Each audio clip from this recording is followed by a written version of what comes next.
ಪ್ರೀತು, ಎಲ್ಲಾದ್ರೂ ಹೊರಗಡೆ ಸಿಗ್ತೀಯಾ?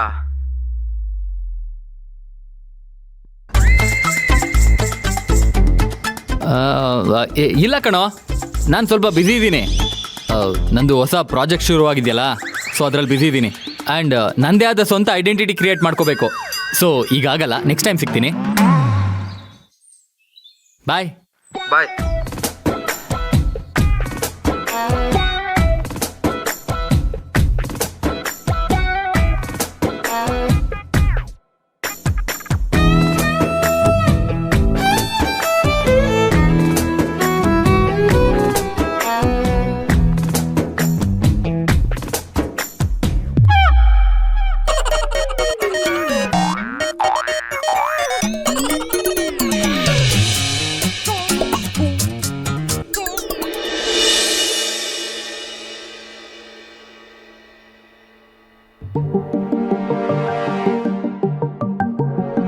ಆದಿ ಹೇಳಿದ ನಿಜಾನಾ? ಯದು ಜೊತೆಗೆ ಕಾವೇರಿ ಮದುವೆ ಮಾಡ್ತಿದ್ದಾರಾ? ಹೇಗೆ ಚೆಕ್ ಮಾಡೋದು? ಪದ್ಮಾಂಟಿನ ಕೇಳಿದ್ರೆ ಹೇಗೆ? ನೋ, ಸರಿ ಹೋಗಲ್ಲ. ಇವನ್ಗೆ ಯಾಕೆ ಇಂಟ್ರೆಸ್ಟ್ ಅಂತ ಅನ್ಕೋತಾರೆ. ಹೋಗ್ಲಿ, ಪೂರ್ಣಿಮಾನ ಕೇಳಿದ್ರೆ ಅದು ಬೇಡ. ತಾಯಿ ಮಗಳಿಬ್ರು ಒಂದೇನೆ. ಮತ್ತೆ ಯಾರನ್ನು ಕೇಳಲಿ? ಕಾವೇರಿನೇ ಕೇಳ್ಬಿಡ್ಲಾ? ಅಯ್ಯಯ್ಯಪ್ಪ, ಬೇಡಪ್ಪ. ಮೊದಲೇ ಅವಳು ನನ್ನ ಮೇಲೆ ಗರಂ ಆಗಿದ್ದಾಳೆ.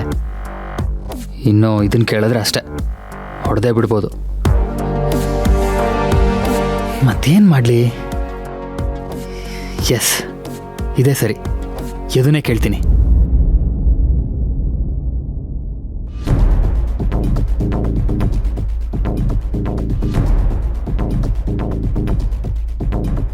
ಹಲೋ, ಇದು ಸ್ವಲ್ಪ ಕೆಫೆಟೇರಿಯಾಗೆ ಬನ್ನಿ. ಹಾಂ ಸರ್, ಬರ್ತೀನಿ.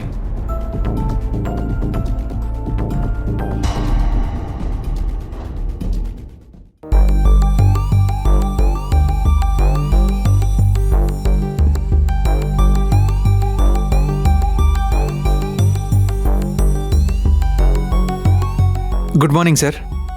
ಹಾಯ್, ಕೂತ್ಕೊಳ್ಳಿ. ಇಟ್ಸ್ ಓಕೆ, ಪರವಾಗಿಲ್ಲ. ಈ ಆಫೀಸ್ ಚೇರ್ಮನ್ ಮಗ ಅಂತ ಅನ್ಕೊಳ್ಳೋದು ಬಿಟ್ಟು ನಿಮ್ಮ ಜೊತೆ ನಾನು ಒಬ್ಬ ಎಂಪ್ಲಾಯ್ ಅಂತ ಅನ್ಕೊಳ್ಳಿ. ಕೂತ್ಕೊಳ್ಳಿ.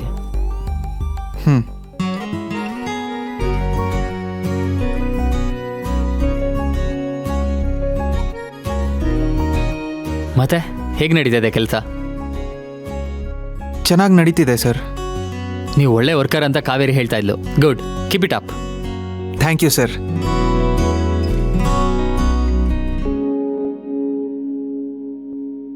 ಮತ್ತೆ ಯಾವಾಗ ರಜಾ ತಗೋತಾ ಇದ್ದೀರಾ? ಇವನೇನಪ್ಪ ಈಗಷ್ಟೇ ಎಷ್ಟೊಂದು ಕ್ಲೋಸ್ ಆಗಿ ಮಾತಾಡಿಕೊಂಡು ಈಗ ಬ್ರೇಕ್ ತಗೋತೀಯ ಅಂತ ಕೇಳ್ತಿದ್ದಾನಲ್ಲ. ಅಂದರೆ ಇವ್ ನನ್ನ ವೈರಿ ಅಂತ ಏನಾದರೂ ಅಂದ್ಕೊಂಡಿದ್ದಾನ? ರಜೆನಾ? ನಾನು ಯಾಕೆ ರಜೆ ತಗೊಳ್ಬೇಕು ಸರ್? ನಾನೊಂದು ವಿಷಯ ಕೇಳ್ಪಟ್ಟೆ, ಸದ್ಯದಲ್ಲೇ ಮದುವೆ ಆಗ್ತಿದ್ದೀರಂತೆ.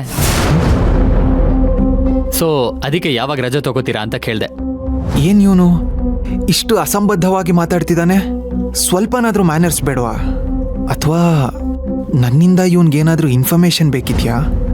ಸರ್, ನನ್ನ ಮದುವೆನಾ? ಯಾರು ಸರ್ ನಿಮಗೆ ಹೇಳಿದ್ದು? ನಂಗೆ ಆ ಥರ ಯಾವ ಪ್ಲ್ಯಾನ್ಸೂ ಇಲ್ಲ. ಹೌದಾ?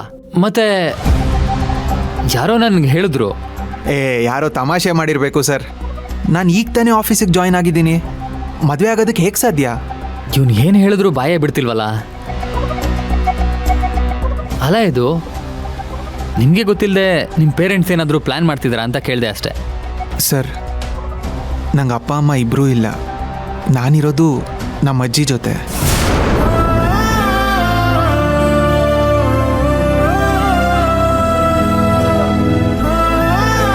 ಓ, ಐ ಆಮ್ ಸಾರಿ. ಇದು ನನಗೆ ಗೊತ್ತಿರಲಿಲ್ಲ. That's okay sir. ನಮ್ಮ ಅಜ್ಜಿ ನನ್ನನ್ನು ಬಿಟ್ಟು ಯಾವ ಪ್ಲ್ಯಾನು ಮಾಡಲ್ಲ. ಪ್ರಪಂಚದಲ್ಲಿ ನನಗೆ ಅಜ್ಜಿನೇ ಎಲ್ಲ ಸರ್. ಮತ್ತೆ ಯಾಕೆ ಲೇಟ್ ಮಾಡ್ತಾ ಇದ್ದೀರಾ? ಮದುವೆ ಆಗ್ಬಿಡಿ. ಹೇಗಿದ್ರೂ ಸ್ಮಾರ್ಟ್ ಆಗಿದ್ದೀರಾ, ಒಳ್ಳೆ ಜಾಬ್ ಇದೆ. ಇನ್ನು ನೀವು ಪ್ರಪೋಸ್ ಮಾಡಿದ್ರೆ ಯಾವ ಹುಡುಗಿನೂ ರಿಜೆಕ್ಟ್ ಮಾಡೋಕ್ಕೆ ಸಾಧ್ಯನೇ ಇಲ್ಲ. ಇಲ್ಲ ಸರ್, ನಾನಿನ್ನೂ ಮದುವೆ ಆಗೋದಕ್ಕೆ ಪ್ರಿಪೇರ್ ಆಗಿಲ್ಲ. ಹೌದಾ? ಹಾಗಿದ್ರೆ ನಿಮ್ಮ ಮನಸ್ಸಲ್ಲಿ ಯಾವುದಾದ್ರೂ ಹುಡುಗಿದ್ರೆ ಹೇಳಿ, ನಾನೇ ಹೆಲ್ಪ್ ಮಾಡ್ತೀನಿ. ಅಯ್ಯ, ನೀನಿಷ್ಟು ಲೂಸ್ ಅನ್ಕೊಂಡಿರಲಿಲ್ಲ. ನೀನು ಪ್ರಪೋಸ್ ಮಾಡಿ ಫೇಲ್ ಆಗಿದ್ಯಾ, ಈಗ ನಂಗೆ ಹೆಲ್ಪ್ ಮಾಡ್ತೀನಿ ಅಂತಿದ್ಯಾ, ಅದು ಕಾವೇರಿಗೋಸ್ಕರ. ಈಗಾಗಲೇ ಅವಳು ನಿನ್ನ ರಿಜೆಕ್ಟ್ ಮಾಡಿ ಬಿಸಾಕಿದಾಳೆ, ಈಗ ನಂಗೆ ಹೆಲ್ಪ್ ಮಾಡಕ್ಕೆ ಬರ್ತೀಯಾ? ಮೆಚ್ಚಬೇಕು ನಿನ್ನ ಬಂಡತನಕ್ಕೆ. ಯದು, ಏನು ಯೋಚನೆ ಮಾಡ್ತಾ ಇದ್ದೀರಾ? ಸರ್, ಆ ಹುಡುಗಿ ಯಾರು ಅಂತ ಹೇಳಿ. ಬೇಕು ಅಂದರೆ ಅವ್ರ ಫ್ಯಾಮಿಲಿ ಜೊತೆ ಮಾತಾಡಿ ನಾನು ಕನ್ವಿನ್ಸ್ ಮಾಡ್ತೀನಿ. ಅಯ್ಯೋ, ಹಾಗೆಲ್ಲ ಏನೂ ಇಲ್ಲ ಸರ್. ಮೊದಲು ನನ್ನ ಪ್ರೊಫೆಷ್ನಲ್ ಲೈಫ್ನ ಸೆಟಲ್ ಮಾಡ್ಕೋಬೇಕು, ಆಮೇಲೆ ಮದುವೆಗಿದ್ವೆ ಎಲ್ಲ. ಅಂದರೆ ಆದಿತ್ಯ ಹೇಳಿ ಸುಳ್ಳ? ಸುಮ್ಮನೆ ನನಗೆ ಆಟ ಆಡಿಸ್ತಾ ಇದ್ದಾನ ಅಂತ. ಅವನಿಗೆ ಹೇಗಾದರೂ ಮಾಡಿ ಪಾಠ ಕಲಿಸ್ಬೇಕು. ಹೋಗ್ಲಿ ಬಿಡಿ, ಅದು ಮೇ ಬಿ ನಾನು ಕೇಳಿರೋ ವಿಷಯ ಸುಳ್ಳಿರ್ಬೋದು. ಐ ಆಮ್ ಸಾರಿ ನಿಮಗೆ ತೊಂದರೆ ಮಾಡಿದ್ದಕ್ಕೆ. You concentrate on your work. ಸರಿ ಸರ್, ನಾನು ಹೊರಡ್ತೀನಿ. ಶ್ಯೂರ್.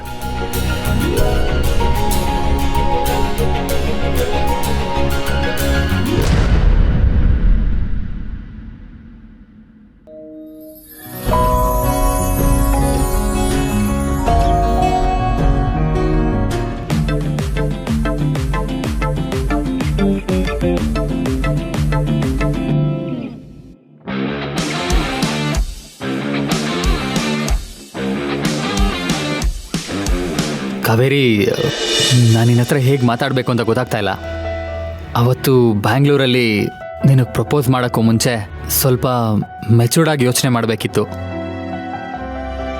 ನಿನಗದು ಹುಡುಗಾಟ ಅನಿಸಿರ್ಬೋದು, ಆದರೆ ನಾನು ಅದನ್ನು ನನ್ನ ಹೃದಯದಿಂದ ಯೋಚನೆ ಮಾಡಿದೆ, ಬುದ್ಧಿಯಿಂದ ಅಲ್ಲ. ನಿನ್ನ ಹಾರ್ಡ್ ವರ್ಕ್ ಬಗ್ಗೆ, ನಿನ್ನ ಬ್ರಿಲಿಯನ್ಸಿ ಬಗ್ಗೆ, ಟೋಟಲಿ ನಿನ್ನ ಲೈಫ್ ಬಗ್ಗೆ ನನಗೆ ತುಂಬ ರೆಸ್ಪೆಕ್ಟ್ ಇದೆ. ನಿನ್ನಂಥ ಬ್ರಿಲಿಯಂಟ್ ಹುಡುಗಿ ಜೊತೆ ಕೆಲಸ ಮಾಡೋದಕ್ಕೆ ನನಗೆ ತುಂಬ ಖುಷಿ ಆಗ್ತಾ ಇದೆ.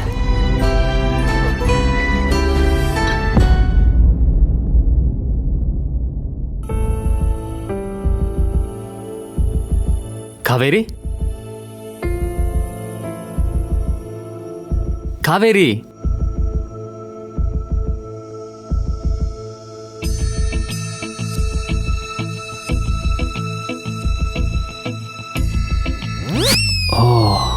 ಇವಳು ಇಯರ್ಫೋನ್ ಹಾಕೊಂಡಿದ್ಲಾ? ಅಂದರೆ ನಾನು ಇಷ್ಟೊತ್ತು ಮಾತಾಡಿದ್ದು ಇವಳೇನು ಕೇಳಿಸ್ಕೊಳ್ಳೇ ಇಲ್ಲ. ಪ್ರೀತು, ನಾನು ಇಯರ್ಪಾಡ್ಸ್ ಹಾಕೊಂಡು ಮ್ಯೂಸಿಕ್ ಕೇಳ್ತಾ ಇದ್ದೆ. I am so sorry. ನೀನು ನನ್ನ ಜೊತೆ ಮಾತಾಡ್ತಿದ್ಯಾ? ಏನು ವಿಷಯ? ಅಂಥದ್ದೇನಿಲ್ಲ. ನೆನ್ನೆ ನಮ್ಮ ಮನೇಲಿ ಪೂಜೆ ಆಯ್ತಲ್ಲ, ಹೇಗಾಯ್ತು ಅಂತ ಕೇಳ್ತಾ ಇದ್ದೆ ಅಷ್ಟೆ. ಸಾರಿ, ನನಗೆ ಕೇಳಿಸ್ಲೇ ಇಲ್ಲ. ನಾನು ವರ್ಕ್ ಮಾಡುವಾಗ ಯೂಶಲಿ ಒಳ್ಳೆ ಮ್ಯೂಸಿಕ್ನ ಕೇಳ್ತೀನಿ.